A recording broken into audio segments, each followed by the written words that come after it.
আজকের একটা নতুন রেসিপি তোমাদের সঙ্গে শেয়ার করব। রেসিপিটার নাম হচ্ছে আর মাছ ভাপা। আমি কি দিয়ে করব বা কেমন করে করব এসো তোমাদেরকে আমি দেখাই। আমি 10 পিস আর মাছ নিয়েছি।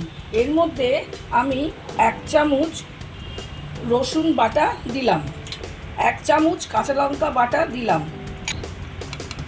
1 চামচ হলুদ গুঁড়ো দিলাম,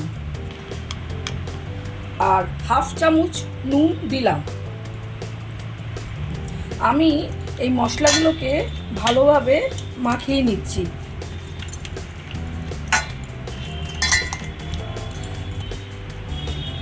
আমি মশলাগুলো ভালোভাবে মাখিয়ে নিচ্ছি। এরপরে আমি কি করব, এর মধ্যে একটু টক দই দিয়ে দেবো। বড় চামচের 1 চামচ টক দই দিচ্ছি। ভালো করে টক দই, হলুদের গুঁড়ো, নুন, লঙ্কা বাটা, কাঁচা লঙ্কা বাটা আর রসুন বাটা ভালো করে এর সঙ্গে মিশিয়ে নিচ্ছি। আর 20 মিনিট একে ম্যারিনেট করব, যাতে মশলাগুলো সব এই মাছের গায়ের মধ্যে ঢুকতে পারে। আমি 20 মিনিটের মতন ম্যারিনেটে দিয়ে দিলাম। এবার আমি একটা পেস্ট বানাবো। পেস্ট বানাতে আমি সাদা সর্ষে আর কালো সর্ষে দুটোই একসঙ্গে মোট 8 চামচ, বড় চামচের 8 চামচ নিয়েছি। আগের থেকে আমি একটু জলে ভিজিয়ে রেখেছি যাতে পেস্ট করতে সুবিধা হয়। 2 চামচ ছোট চামচের আমি মৌরি দিচ্ছি। কাঁচা লঙ্কা আমি 4টে দিচ্ছি। এবার আমি সবগুলোকে মিক্সিতে দিয়ে দিচ্ছি গ্রাইন্ড করার জন্য।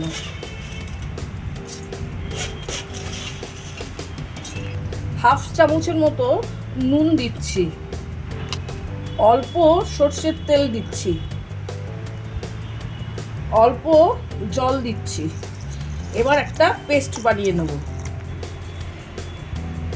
এই মিক্সচারটা আমার রেডি হয়ে গেছে, যে পেস্টটা। এবার আমি একে এই আর মাছের মধ্যে মিক্সড করে আরও 5 মিনিট রেখে দেবো। পেস্টটা এই মাছের সঙ্গে ভালো করে আমি মিশিয়ে নিচ্ছি, আরও 5 মিনিট রাখবো। টোটাল 20 মিনিট আর 5 মিনিট, 25 মিনিট আমার ম্যারিনেশন কমপ্লিট। এবার আমি এই একটা পাত্র নিলাম, এর মধ্যে সামান্য আমি সর্ষের তেল দিলাম। এই পাত্রে আমি সামান্য সর্ষের তেল দিয়েছি কারণ বেসে, কারণ এর মধ্যেই আমি মাছগুলোকে সাজাবো। আর স্টিমে আমি করব, যাতে স্টিম করার সময় তলার দিকে যাতে মাছগুলো না লেগে যায়, তাই জন্যই আমি এই সর্ষের তেলটা এই বেসে দিয়ে দিলাম। এবার এক এক করে আমি মাছগুলোকে সাজাচ্ছি।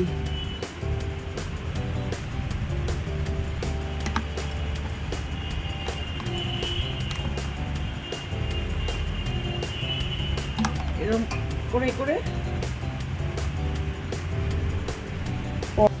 এর উপরে একটু সর্ষের তেল 4 চামচের মতো আমি দিয়ে দিচ্ছি। আর কাঁচা লঙ্কা এর উপরে আমি দিয়ে দিচ্ছি, ফাটিয়ে দিয়েছি, তাহলে লঙ্কার এসেন্সটা এর মধ্যে ঢুকবে। তোমরা এরকম ট্রাই করে দেখতে পারো, পুরো ইলিশ মাছের মতো স্বাদ হবে।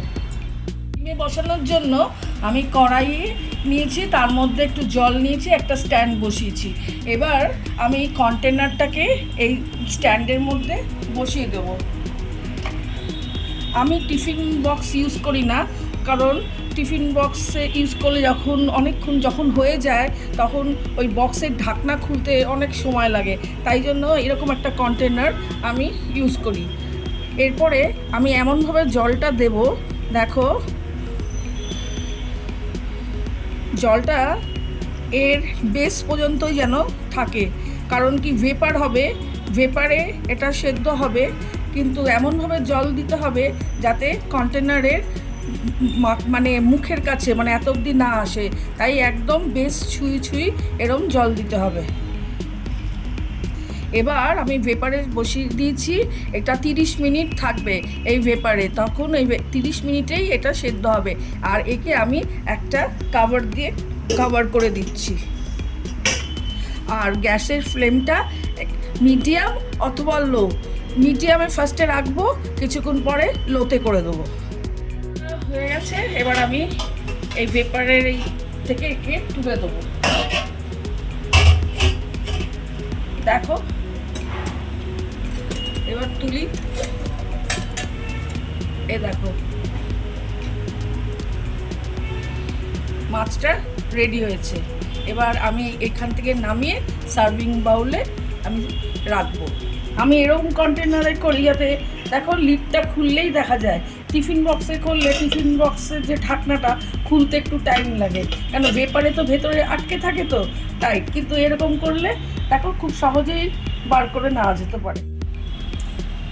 আমি সার্ভিং বাউলে সব একটা একটা করে মাছগুলোকে রাখছি।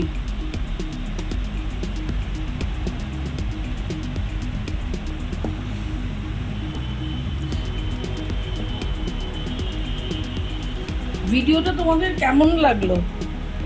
এটা খুব চটজলদি মাছ রান্না করা, শুধু ম্যারিনেটের একটু সময় লাগে আর স্টিম দিতে একটু সময় লাগে। ম্যারিনেটের জন্য 25 মিনিট আর স্টিম দিতে লাগে 30 মিনিট, এই জন্য। আর বাদবাকি খুব একটা এর কসরত করতে হয় না।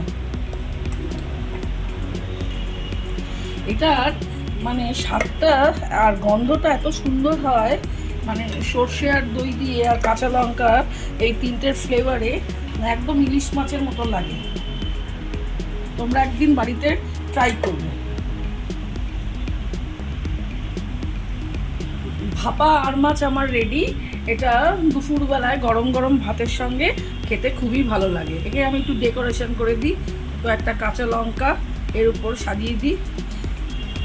খাবার টেবিলে এরকমভাবে রেখে দিলে একটা একটা করে সবাইকে দিলে খুবই সুন্দর।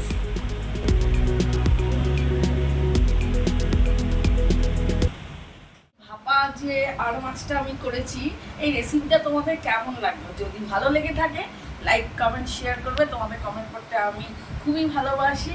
নেক্সট ডে আবার একটা নতুন আইটেম তোমাদের সামনে এনে আমি দেখাবো। ততক্ষণের জন্য সবাই সুস্থ থেকো, ভালো থেকো, টাটা, বাই বাই।